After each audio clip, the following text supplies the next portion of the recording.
இனியவன் பொழப்பு என்ன ஆகும்னு யோசனை பண்ணி பாருங்க. அவர் விட்ட பாட்டெலாம் நானும் பிடிச்சேன்னா அவ்வளவுதான், பாட்டு கச்சேரியாக மாறிடும்.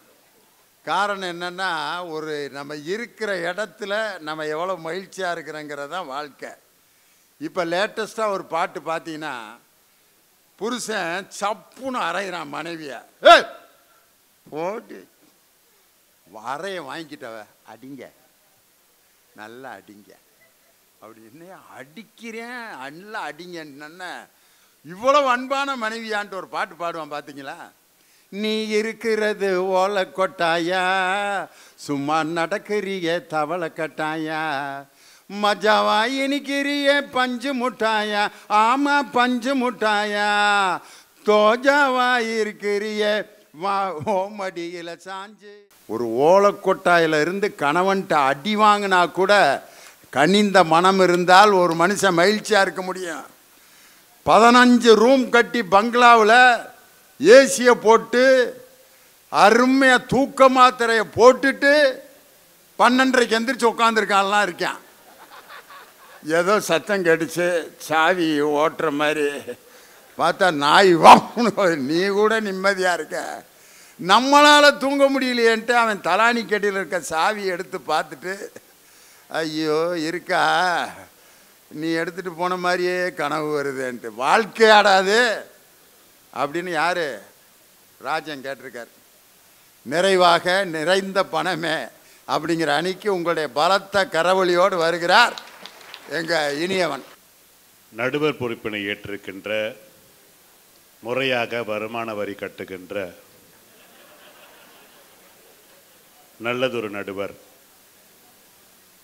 கலைமாமணி டாக்டர் திண்டுக்கலை லியோனி அவர்களே, கடந்த 10 ஆண்டுகளாக வருமான வரியை ஏய்த்து கொண்டிருக்கின்ற எதிரணியை சார்ந்தவர்களே, ஆண்டோர்களே, சான்றோர்களே, அறிஞர் பெருமக்களே, உங்கள் அத்துணை பேருக்கு முதற்கண் வணக்கத்தை தெரிவித்துக் கொள்கின்றேன். ராஜன் உருகி உருகி பாடினார். அன்புள்ளம் கொண்ட அம்மாவுக்கு மகள் எழுதும் கடிதம். ஏதோ நானும் இருக்கிறேன், உருப்படியாக படிக்கிறேன். இந்த பொண்ணு கனிந்த மனமே, அம்மா உன் ஆசீர்வாதம் இருந்தால் போதும்னு சொல்லியிருந்தா வாழ்க்கை நல்லா இருந்திருக்கும். புக்குக்கு காசு இல்லை, ஃபீஸு கட்டலை, பேனா ஒஞ்சி போச்சு, காசு அனுப்புன்னு தான் கேட்டாலே தவிர பெத்த தாயே உன் ஆசீர்வாதம் போதும்னு கேட்டா எங்கேயா வந்து கதை விட்டுன்னு இருக்க? ராஜன் எதுக்குத்தான் இந்த பாட்டை நோட்டில் எழுதி வச்சு 1 மாதம் ப்ராக்டிஸ் பண்ணி நம்ம ஊரில் நம்ம கைதட்டு வாங்கினேன் அப்படின்னு உசுரை கொடுத்து படித்தார் பாட்டை. ஒரே வரியில் காலி பண்ணிட்டார். இல்லை, அது பக்கத்தில் ஒருத்தர் இருந்தார் பாருங்க, ஐன்ஸ்டீனுக்கு அக்கா பையன் அவர். பணத்தை சேர்த்து வைக்காதீர்கள், நீங்கள் மறிக்கின்ற பொழுது எமன் லஞ்சம் வாங்குவதில்லை. ஆமாம், வெட்டியான் காசு கேட்பான என்ன பண்ணுவ சார்? அங்கே பணம் வச்சாகணும்ல, எமனே கேட்கல, உள்ளூர்காரன் கேட்பான்யா. அர்ஜுனானது ஒரு கோயில் ஒன்று காட்டுவாங்க. என்ன கோயில் அது? ஒரு கோயிலுக்கு சுடுகாட்டான ஒரு கோயில் ஒன்று வச்சுருப்பாங்களே, ஹரிச்சந்திரன் கோயில். ஹரிச்சந்திரன் கோயிலில் காசு வைக்கலாம் உள்ள அலௌடு கிடையாதுன்னுவான். நீ சொல்லுவியா? நாங்கள் எல்லாம் கனிந்த மலர் தூக்கிட்டு போகணுவான். எந்த காலத்தில் உட்காந்துட்டு இங்கே என்னங்க பேசுகிறீங்க உட்காந்துக்கிட்டு? சார் நீங்கள், நான் என்ன சொல்கிறேன், கனிந்த மனம்தான் வாழ்க்கையை மகிழ்ச்சி தரும், நான் மறுக்கலை. ஆனால் அந்த கனிந்த மனம் இருக்கு இல்லையா, இவெல்லாம் நல்லா வாழ்ந்திருக்கானா கொஞ்சம் யோசிச்சு பார்த்தோமா? நல்ல மனசுக்காரன், நீங்களே யோசிங்களேன். இலக்கியத்தில் கண்ணகின்னு ஒருத்தர் இருந்தால, அவ என்ன சார் பாவம் பண்ணா? நல்லவ தானே. வந்தவனுக்கெல்லாம் வாரி வாரி கொடுக்கறதுக்கு புருஷன் கூட இல்லைன்னு அழுதா. கொடுத்தா தானம் கொடுத்தா புருஷனும் பொண்டாட்டியும் சேர்ந்து தான் கொடுக்கணும், நீ இல்லையேன்னு வருத்தப்பட்டா. அவள் புருஷனை தொலைச்சதுக்கு காரணம் என்னையாச்சு? நல்ல மனசுக்காரி. ஏன் என் புருஷனை தொலைச்சா? மாதவி இவனை நம்பி போய் ஒரு பிள்ளைய பெற்றால, அவையே சார் நிம்மதியாக வாழல? கனிந்த மனம்தான். நான் நிகழ்காலத்துக்கு வரேன். மகாத்மா காந்தின்னு ஒருத்தர் இருந்தார். அவர் என்ன பண்ணார்? ஒரே ஒரு பாட்டு பாடினார். ரகுபதி ராகவ ராஜாராம் பசீத்த பாதன சீதாராம். 3வது லைன் பாடினார். ஈஸ்வர அல்லா தேரே. நான் 3வது லைன் பாடினோன்னு 4 குண்டில் செத்தார். உங்கள் கனிந்த மனம் என்று என்ன சொல்லுதுன்னா, யார் யாருக்கெல்லாம் கனிந்த மனம் இருக்கோ அவங்களாம் சீக்கிரமாக கிளப்பிடுவானுங்கன்னு தெரியுது. நான் என்ன சொல்கிறேன்னா, கொஞ்சம் யோசிச்சு பாருங்க, உங்கள் கனிந்த மனம் எங்கே இருக்குது தெரியுங்களா? நீங்கள் நல்லா கவனித்து பாருங்க. காந்தி ஜெயந்தி அன்னைக்கு ஒயின் ஷாப் லீவு. கனிந்த மனம் தானே, நமக்காக வாழ்ந்த காந்தி பிறந்த நாள், ஒயின் ஷாப்பை மூடு. கனிந்த மனம் மக்கள், தமிழ்நாட்டு மக்களுக்கெல்லாம் ஒரு பெரிய கனிந்த மனம். காந்தி செத்த அன்னைக்கு ஏன் திறந்து வைக்கிற? உங்கள் கனிந்த மனம் எங்கே போச்சு? முழுக்க முழுக்க எனக்கு தெரிந்தவரை இவர்கள் ஏமாத்திக்கிட்டே இருக்காங்க சார். நமக்கு எல்லாருக்கும் கைடன்ஸ் யாருன்னு கேட்டால் வள்ளுவன் தான். அவர் தானே நமக்கு எல்லாம், உலகத்துக்கு ஒரு டிக்ஷனரி ஒருத்தர் எழுதி கொடுத்தான், வள்ளுவன்ற ஒரு தாத்தா. அது தாத்தா தான் சொன்னார், அருள் என்னும் அன்பு ஈனும் குழவி. குழந்தை பிறக்கிறதுக்கு அருள் வேண்டும், ஆனால் அது பொருள் என்னும் செல்வ செவிலியால் உண்டுன்னு சொன்னார். எனக்கு என்னோட தம்பிக்கு 2 குழந்தை சார். டாக்டர்கிட்ட போய் காட்டு டெலிவரிக்கு உண்மை, நான் பொய்யெல்லாம் சொல்ல, உண்மையை சொல்றேன். டாக்டர் போட்ட பில் எவ்வளோ தெரியுங்களா? ஒரு பேபியா இருந்தால் 1.5 lakhsங்க. 2 பேபி சிசேரியன் பண்ணி எடுக்கணும், அதனால 3 lakhs. எனக்கு சந்தேகம் வந்து கேட்டேன், ஏன்டா அறுத்துட்டு தைச்சிட்டு அரை மணி நேரம் கழிச்சு திருப்பி அறுப்பாளுக்கலான்னு கேட்டேன். ஒரு தடவை அறுத்தா 2த்தையும் எடுக்க வேண்டியதுதானே? இல்லைங்க, 2 பேபிஸ்ல உங்களுக்கு டபுள் த ஹாப்பி. எனக்கும் டபுள் த ஹாப்பி வேணாவா? நாங்களும் ஹாஸ்பிட்டல் வச்சிடல. நீங்க சொல்றாங்க காசே வேண்டாங்க, ஒன்றும் பிரச்சனை கிடையாதுங்க. அவரு உருகி உருகி பேசுறாரு. அன்னை தெரேசா கல்கத்தா வீதிகளில் நடந்தாரு. ஆமா, கல்கத்தா வீதிகளில் நடந்தாரு. என்ன கேட்டார் கல்கத்தா வீதிகளுக்கு அன்னை தெரேசா போய்? எல்லாட்டி காசு கேட்டார் சாமி. அன்னை தெரேசாவுக்கு நோபல் பரிசு கொடுத்த போது என்னமா சொன்னாங்க? இந்த நோபல் பரிசை வச்சுங்க, எனக்கு காசு கொடுத்துருங்கன்னாங்க. அப்போ அந்த நோபல் பரிசு கொடுக்குற நிர்வாகம் சொன்னது, அம்மா இந்த மெடல் உங்களுக்கு, இது கூட காசு கொடுப்பாங்கன்னு. அப்போ திருப்பி அன்னை தெரேசா சொன்னாங்க, காசே வாங்கிக்கிறேன், இந்த மெடலையும் விற்று காசு கொடுங்க, என் பிள்ளைகளுக்கு செய்யணும்னு சொல்லிட்டு. சார், உங்களுடைய மனங்கள் நல்ல மனமாக இருந்தாலும் அந்த திட்டத்தை செயல்படுத்த டப்பு வேண்டும், துட்டு வேணும், மாலு வேணும். காமராஜர் சொன்னார், பள்ளிக்கூடத்தை திறந்தார். காமராஜர் என்ன சொன்னார்? நேராக போய் சிஎஸ் கிட்ட போய் சொல்றாரு, சி சுப்பிரமணியத்திட்ட போயிட்டு, மத்திய உணவு திட்டம் கொண்டு வர போற, எவ்வளோ ஆகணும்? அது அவங்க ஒரு 5 லட்ச ரூபா ஆகணும், காசெல்லாம் கிடையாது. அவர் என்ன சொன்னார்? நான் தெரு தெருவாக போய் பிச்சை எடுக்கிறேன், எல்லார்ட்டையும் போய் கையேந்தினார். எதுக்கு? கனிந்த மனத்தையோட காசு கொடுங்க. கலைஞர் கூட சொல்லுவார், இருப்போர் பணம் தாரீர், இல்லாதோர் இருப்போர் நிதிதாரீர், இல்லாதோர் காசு தாரீர்னு கேட்டார். இப்போ என்ன அர்த்தம்னா, உனக்கு என்ன வேணா ஆசை இருக்கலாம் சார். எனக்கு ஒரு 10 சவரை வச்சு இல்லை 50 சவரை வச்சு என் பொண்ணை கட்டி கொடுக்கணும்னு ஆசைப்படுறேன். இப்போ விஜயகுமார் நல்ல மனுஷன் சார். 10ஆம் கிளாஸ் படிக்கும்போது பத்மான ஒரு பொண்ணை லவ் பண்ணார், ஃபெயிலியர் ஆயிடுச்சு. கல்லூரிக்கு போகும்போது நிம்மதியாக வாழ்ந்துகிட்டு இருக்கவனா ஏயா இப்படி பிட்ட போட்டு விடுறேன்? இல்லை இல்லை, நான் உண்மையை மறைக்க முடியாதுல்ல. நான் மேடையில் போய் பேசுறதில்லை. கல்லூரிக்கு போனார், கமலாவை லவ் பண்ணார், ஃபெயிலியர் ஆயிடுச்சு. ஆய்வு கட்டுரை பண்ணார். அங்கே அர்ச்சனாவா அமலா அந்த பொண்ணு அர்ச்சனா பார்த்தீங்களா, அர்ச்சனாவை லவ் பண்ணார், ஊத்தின்னு போயிடுச்சு. கடைசியாக ஒரு நல்ல பிள்ளைய பார்த்து கல்யாணம் பண்ணாங்க. இவர் என்னப்பா சொன்னாங்க, இவங்க அப்பா என்ன சொன்னார் தெரியுமா? பையன் நல்ல பையங்க. அதுவே போய் ஓகேங்களா, நாங்கள் பாரம்பரியமிக்க குடும்பம். பொண்ணு வீட்டில் என்னம்மா கேட்டாங்க? மாப்பிள்ளை எவ்வளோ சம்பாதிக்கிறார், அதில் முதல்ல சொல்லு. அவன் கேரக்டர்லாம் அப்புறம் விட்டுரு, முதல்ல கையில் எவ்வளோ எடுத்துகிட்டு வருவான் அதை சொல்லு. உங்களுடைய குணங்களை ஒரு காலம் இங்கே நிர்ணயிப்பது இல்லைங்க. நாம் எல்லாரும் பிச்சைக்காரன் தான்.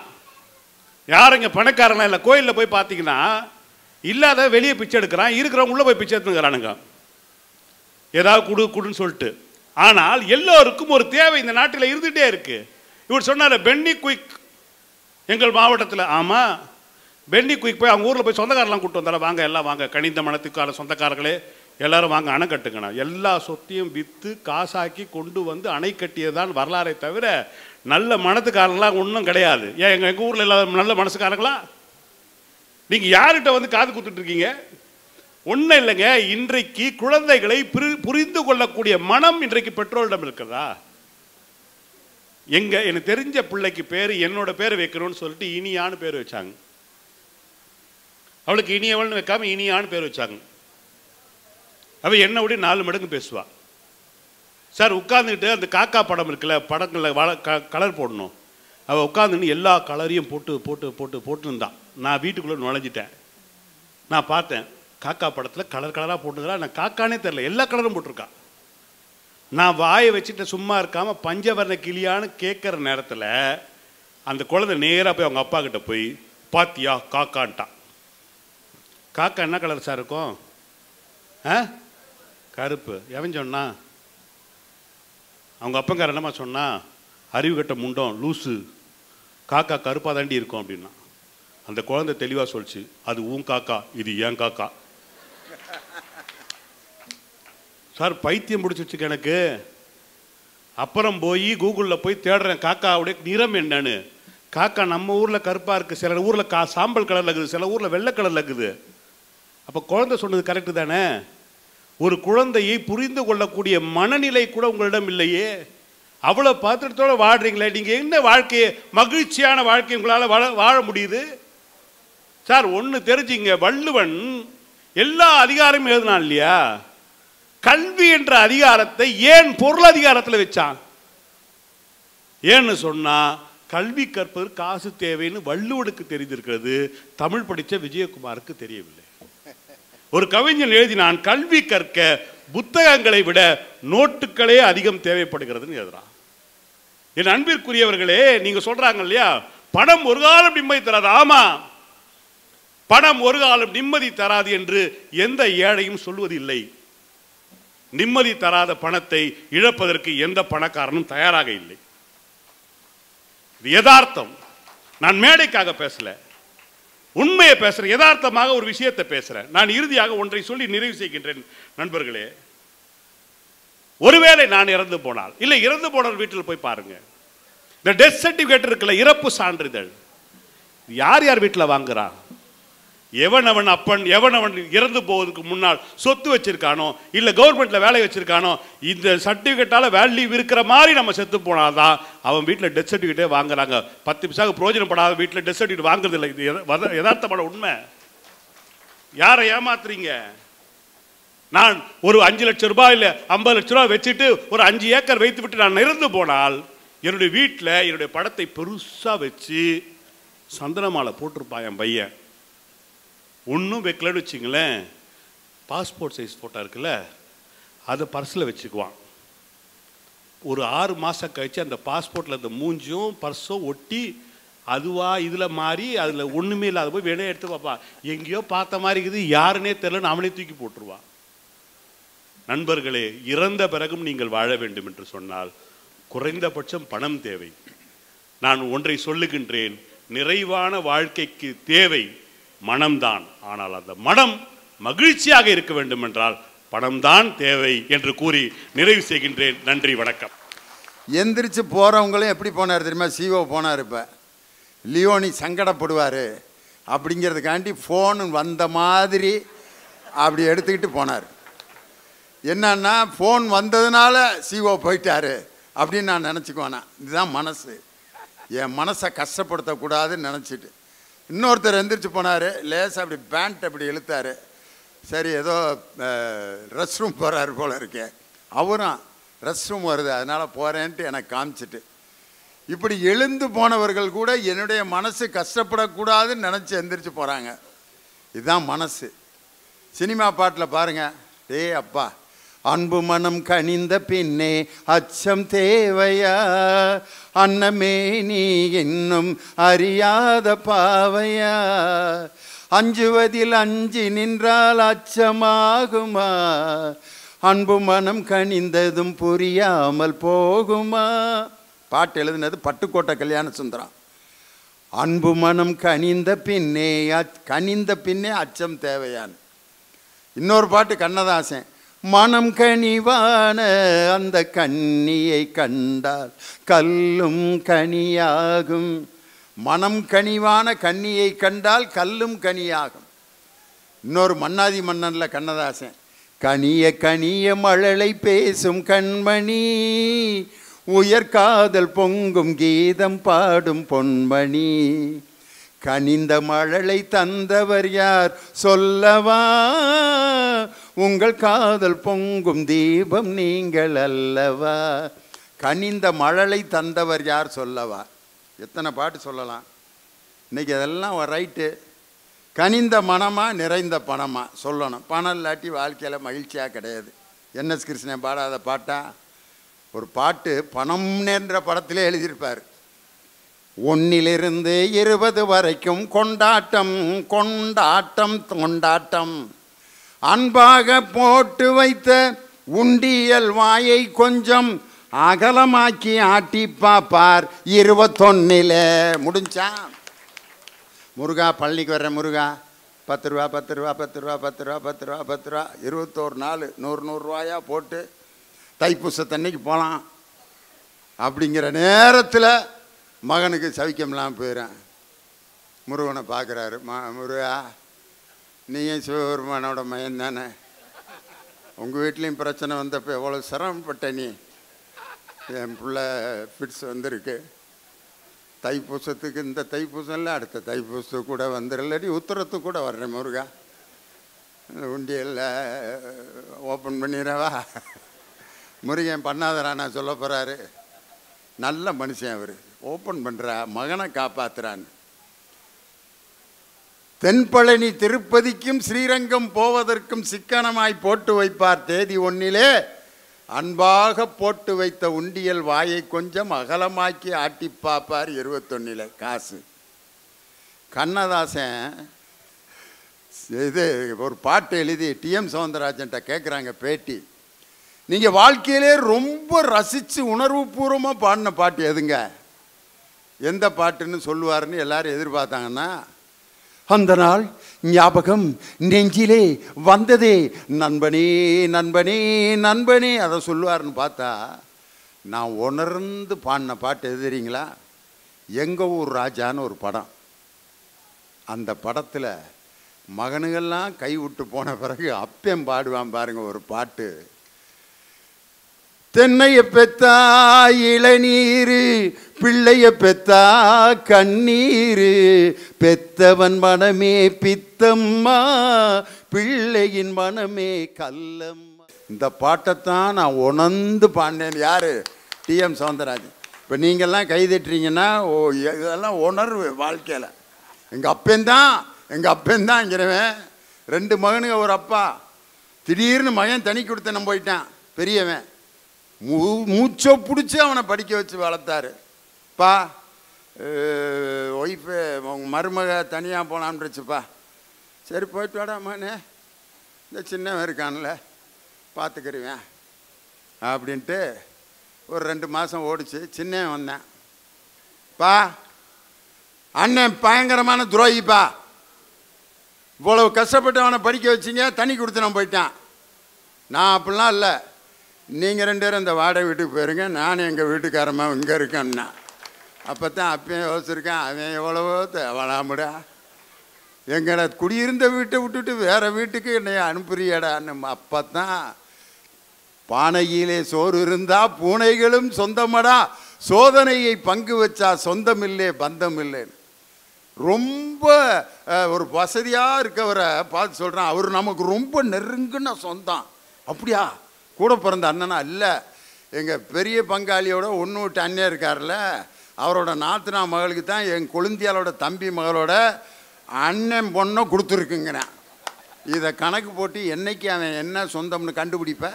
கம்ப்யூட்டரில் கூட தோற்று போயிடுறது, ஏஐயில் கூட கண்டுபிடிக்க முடியாது. ஆனால் எதிர்த்தாப்பில் ஒருத்தர் வர்றாரு, உன்னை எங்கேயோ பார்த்த மாதிரி இருக்குங்கிறேன். நான் தாண்டா உங்கள் அப்பா அப்படின்னு. நேற்று பச்சை சட்டை போட்டிருந்தேன், இன்றைக்கி ஏன் வெறுமேலோட வந்த? அவன் அப்பன் சட்டையை கலத்துனது கூட அடையாளம் தெரியல. காரணம் கஞ்சிக்கு இல்லாத அப்பன். முடிஞ்சா? கண்ணதாசன் பாட்டை நிறைய சொல்லலாம், எக்கச்சக்கம். இப்படி ஒன்று பணங்கிறது எல்லாத்தையும் தீர்மானிக்குதே அப்படின்னு யார்? இந்த குரூப்பு. ரைட்டியா? இன்றைக்கி மனசு, எப்படிப்பட்ட மனசு ஒரு மனுஷனுக்கு வேணும்? ஒரு அப்பா ரொம்ப கண்டிஷனான அப்பா, மகன் மார்க் கார்டை கொண்டு வர்றேன், பா கையெழுத்து போடுவியா மாட்டியான்னு தெரிலப்பா, அம்மாட்ட கேட்டேன், நீயே உங்கள் அப்பாட்ட வாங்கிக்கிடான்ருச்சு. அவங்க அப்பா வாங்கி பார்க்குறாரு, கணக்கில் 1, அறிவியலில் 3, தமிழில் 70 வாங்கியிருக்கேன், வரலாறு புவியியல் 55. என்னடா கணக்கில் 1, உசுரை கொடுத்து படிக்க வச்சுட்டு இருக்கேன். சிவகங்கை கெஸ்ட் ஹவுஸில் வாட்ச்மேனாக இருக்கேன். லியோனிக்கு இப்போ தான் சாப்பாடு போட்டு வந்தேன். இவ்வளோ விடிய விடிய நான் படுற பாடு எடுத்தாடா தெரியும். 1 மார்க் வாங்கியிருக்கேடான்னு புட்டுச்சு வெள்ளுன்னு வெளுத்துட்டார். அடிச்சு செத்து தொலைடா, நீ என் புள்ளையே இல்லைடா அப்படின்ட்டு எங்கே திருப்பி கெஸ்ட் ஹவுஸுக்கு வர்றாரு. வர்றப்ப ஞாபகம் வருது, பிள்ளைய போய் அடிச்சு விட்டோமே. அழுதுகிட்டே எல்லாம் உட்காந்துருந்தேன். ஒரே பய தவம் இருந்து மடப்புறம் காளியம்மனுக்கு வேண்டி பெற்ற பிள்ளை, காளியப்பன்னு பேர் வச்சேன். என் பிள்ளை என்னைய மாதிரி தானே இருப்பேன். கணக்கில் நான் முட்டையை தவிர எதுவுமே வாங்கினதில்லை. அப்புறம் எனக்கு பிறந்தது எப்படி இருக்கேன், என்னமோ பெரிய சகுந்தலாவோட தம்பிங்கிற மாதிரி பிடிச்சி அடிச்சு விட்டோமே என் பிள்ளைய. அவன் அழுதுகிட்டே போனானே, செத்து தோலன்னு வேற சொல்லிவிட்டோமே, இன்னைக்கு இருக்கிற பிள்ளைய என்ன நினப்பானோ அப்படின்ட்டு மகனுக்கு ரொம்ப பிடிச்ச ஒரு காக்கில் பூந்தியை வாங்கிட்டு வர்றாரு. வாங்கிட்டு வர்றாரு, அடி வாங்கினவன் உட்காந்துருக்கேன், மூஞ்சிலாம் வீங்கி. அப்பன் பூந்தியோட, டேய் இவாடா, ஒன்றும் வேணாம், அப்பாடா தெரியும், அப்பாடு கால அடிச்சா வாயெல்லாம் ரத்தம் தெரியுமா. அவன் அப்பனுக்கு அழுக வருது.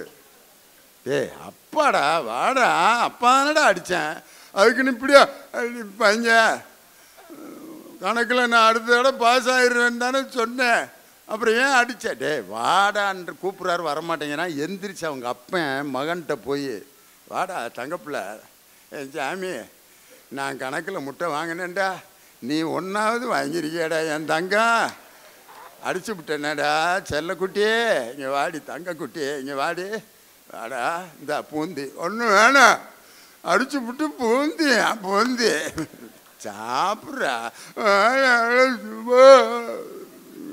சாப்பிட்றா. ஒரு வாயை அப்படியே அழுதுகிட்டே, கண்ணீரோட உப்பும் சேர்ந்து பூந்திக்குள்ளே போயிட்டே இருக்கு. அவங்க அப்பன் 5 வாயையும் ஊட்டி விட்டது பிற்பாடு அவங்க அப்பனும் மகனும் முகத்தை பார்த்துக்கிறாங்க. பார், கோடி ரூபா கொடுத்தாலும் இந்த அன்பு பரிமாற்றம், எத்தனை ரூபா அந்த மகனுக்கு நீங்கள் கொடுத்தாலும் இந்த சந்தோஷத்தை விலை கொடுத்து வாங்க முடியுமா ஐயா வாழ்க்கையில்? இன்றைக்கி நம்ம தமிழக முதலமைச்சர் விருதுநகருக்கு போயிருக்காரு. பட்டாசு தொழிலாளர்களுடைய குழந்தைகளுக்காக நடத்துகிற ஒரு ஆதரவற்ற குழந்தைகளுடைய இல்லம், அன்னை சத்யா ஆதரவற்ற குழந்தைகள் இல்லம். பேசாம முதலமைச்சரே முன்னாடி 6 வாகனம் போங்க, புரோட்டோகால் அப்படி இறங்குவார். ஆதரவற்ற குழந்தைகள் வாங்க வணக்கம், நீங்கள்லாம் எப்படிப்பா அப்படிங்கிறீங்க, ஃபோட்டோ எடுப்பாங்க, வீடியோ எடுப்பாங்க, இதெல்லாம் ரெகுலராக நடக்கிறது. நம்ம முதலமைச்சர் என்ன செஞ்சாருன்னா, வண்டியை நிறுத்துப்பா அப்படின்னு போகிற வழியில் இறங்கி அவரே ஒரு பேக்கரிக்கு போகிறாரு. பின்னாடி போலீஸ்காரங்களாம், எதுக்கு பேக்கரிக்கு போகிறீங்க தலைவரா, ஒரு புரோட்டா காலாகுது, சப்பாத்தி காலாகுது, பேக்கரிக்கு நான் போனேன், எதுக்குங்க தலைவரை, அதான் கூட்டம் சேர்ந்துறேன், பரவாயில்ல அப்படின்ட்டு. அங்கே எத்தனை பிள்ளைய இருக்குன்னு கேட்டு அவ்வளோ பேத்துக்கும் ஸ்வீட்டு காரம் வாங்கி ஒரு மஞ்சள் பையில் அவரே தூக்கிக்கிட்டு அந்த காரில் போய் அந்த அன்னை சத்யா குழந்தைகளுக்கெல்லாம் எல்லாத்துக்கும் அவரே கையில் கொடுத்து சாப்பிட வச்சு, சாப்பிடுங்கப்பான்னொன்னே சாப்பிட்டு அதுக்கப்புறம் நிதி உதவியெலாம் அறிவித்தார். அந்த நிதி உதவி அறிவித்தப்போ கூட அந்த குழந்தைய சந்தோஷமா இல்லை, அப்பா நன்றி அப்பா அப்படின்னு அந்த ஆதரவற்ற குழந்தையெல்லாம் அப்பான்னு அன்னைக்கு கூப்பிட்டதான். இன்னைக்கு வரைக்கும் அவரிடமிருந்து உதவிகளை பெற்று கொண்டிருக்க குழந்தையெல்லாம் அப்பா அப்பான்னு பாசத்தோடு அந்த கனிந்த மனம், அந்த பேக்கரியில் போய் அந்த வாங்கிட்டு போகணுங்கிற எண்ணம் இருந்துச்சு பார்த்தீங்களா, அதுதான் வாழ்க்கையில் ஒரு மனிதனுக்கு ரொம்ப முக்கியம்.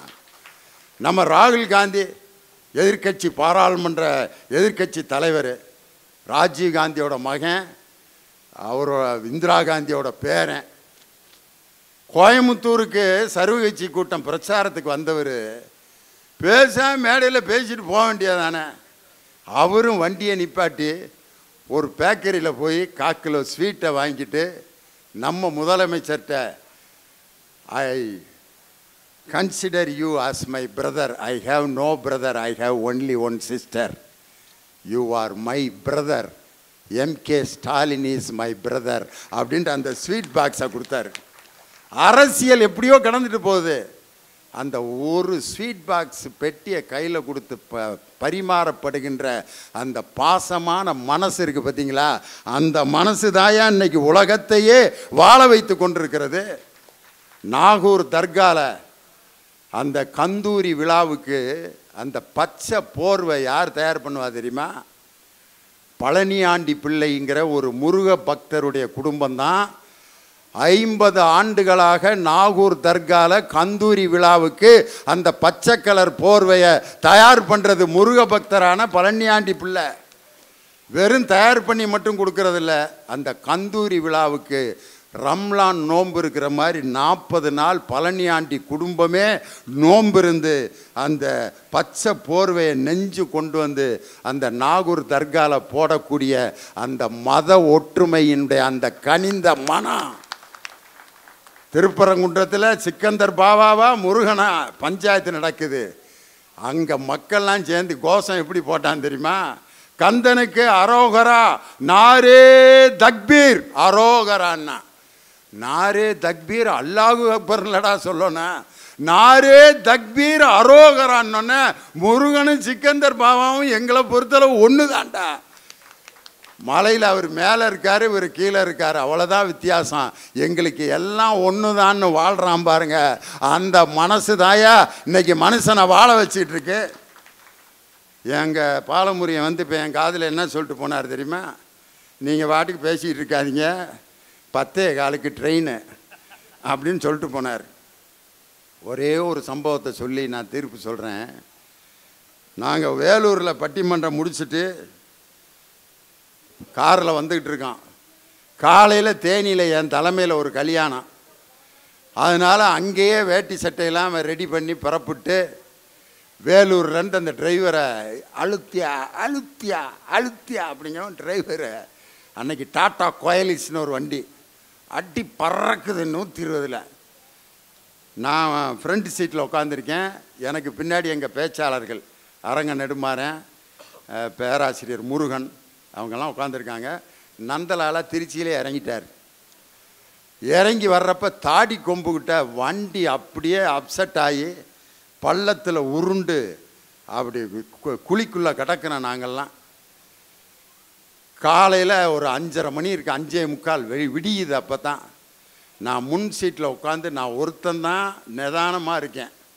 அப்படியே முழிச்சு பார்க்குறேன், எங்கே இருக்கேன்னே தெரில. என்னை சுற்றி பூரா புகை, கண்ணாடியெல்லாம் உடஞ்சி இப்படியே கிடக்குது. முருகன் அந்த பக்கம் கிடக்கிறாரு, நான் அரங்க நெடுமாறு இந்த பக்கம் இப்படி நினைவு இல்லாமல் இப்படியே கிடக்கிறாங்க.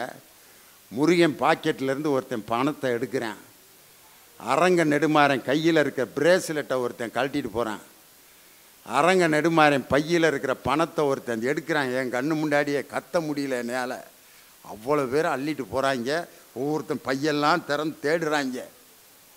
அந்த நேரம் எனக்கு ஒரே ஒரு நாள் வண்டி ஓட்டின லாரன்ஸ்னு ஒரு டிரைவரு, அவன் வாடகை வண்டி ஓட்டிக்கிட்டு கரூருக்கு போயிட்டுருக்கான். என்னடா அது இங்கே அப்படின்னா, லியோனி சாரோட வண்டி ஆக்சிடெண்ட் ஆயிடுச்சு அப்படின்னோன்னா, எங்கள் அண்ணன் வண்டியா, கரூருக்கு ஏற்றிட்டு போன பார்ட்டியை இறங்கி நடந்து போங்கடா, எனக்கு இந்த காசு முக்கியம் இல்லை, எங்கள் அண்ணனை காப்பாற்றணுன்னு வந்து வண்டிக்கு அடியில் என்னை தேடுறேன். அந்த லாரன்ஸு மேட்டுப்பேட்டில் இருக்கார் என்ன டிரைவரு, அண்ணே அண்ணே அண்ணே அண்ணேன்ட்டு. அந்த நேரத்தில் அந்த கண்ணாடியெல்லாம் விளக்கிட்டு பக்கத்து வீட்டிலேருந்து ஒரு பாட்டி வந்து ஒரு பாத்திரம் நிறையா நீராரத்தை கொண்டுட்டு வந்து அப்படி கொடுக்குது. அவர் நல்லா இருக்கார், அவங்கெல்லாம் மயக்கம் போட்டாங்க, இவருக்கு நல்லா இருக்கான்ட்டு இதை குடிச்சிட்டாருன்னா அவர் நல்லா இருக்காருன்னு அர்த்தம்யா, வாங்கி குடியா அப்படின்னு அந்த பாட்டி அந்த நீராரத்தை கொடுத்ததை வாங்கி நான் குடிச்சோன்னே, தம்பிக்கு ஒன்றும் இல்லை நல்லா இருக்காருன்ட்டு கண்ணாடியை உடச்சி என்னை வெளியில் இழுத்தாங்க. அந்த பாட்டி அப்படியே கையெடுத்து கும்பிட்டேன், என்னை காப்பாற்றின தெய்வமே.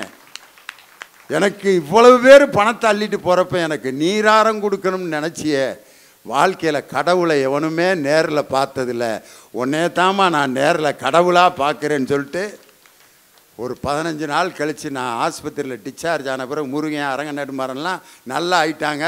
இன்றைக்கி வரைக்கும் பட்டிமன்றம் பேசிக்கிட்டு இருக்காங்க. நான் ஒரு 15 நாள் கழித்து அந்த பாட்டியை தேடி போய் அந்த பாட்டிக்கு ஒரு 5000 ரூபா கொடுத்துட்டு வருவோன்ட்டு, அம்மா என்னை ஞாபகம் இருக்கா, ஆக்சிடெண்ட்டில் நீங்கள் தான் எனக்கு நீராரம் கொடுத்தீங்க, இதை வச்சுக்குங்க அப்படின்னு கொடுத்தேன். அந்த பாட்டி ஒரு வார்த்தை சொன்னிச்சு, நீ காசு கொடுப்பன்றதுக்காக நான் நீராரம் கொடுக்கல சாமி, இதை நான் வாங்கினேன்னா உனக்கு செஞ்ச உதவி பலனை அளிக்காமல் போயிடும், அந்த ஆண்டவன் எனக்கு கொடுப்பாயா, எனக்கு ஒரே ஒரு சேலை மட்டும் வாங்கி கொடுத்துருப்போ, என் பிள்ளை மாதிரி எனக்கு ஒரு சேலை வாங்கி கொடுத்துருப்போன்னு சொல்லி அந்த 5000 ரூபாய்க்கு இல்லை 1000 ரூபாய்க்கு ஒரு நூல் புடவை வாங்கி கொடுத்தேன்.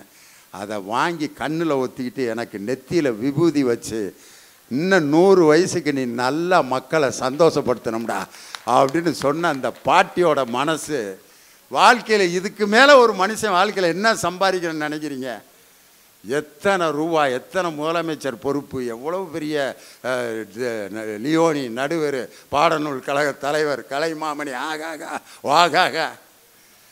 அந்த பாட்டி காட்டி அந்த பாசத்துக்கு நிகராக கோடி ரூபாய் பணம் கொடுத்தாலும் இந்த அன்பும் பாசமும் ஒரு மனிதனுடைய மனதை விட்டு போகாது. அதனால் நிறைவான வாழ்க்கைக்கு பணம் என்பது அவசியம் தேவை. ஆனால் நிறைவான மகிழ்வை ஒரு மனிதனுக்கு தருவது அந்த பணத்தை விட கனிந்த மனமே, கனிந்த மனமே என்று சொல்லி எல்லோருக்கும் என்னுடைய வாழ்த்துக்களை சொல்லி விடைபெறுகிறேன். நன்றி, வணக்கம். இந்த தகவல் உங்களுக்கு பிடிச்சிருந்தா லைக் பண்ணுங்க, உங்க ஃப்ரெண்ட்ஸுக்கு ஷேர் பண்ணுங்க, மறக்காம எங்க சேனலுக்கு சப்ஸ்கிரைப் பண்ணுங்க.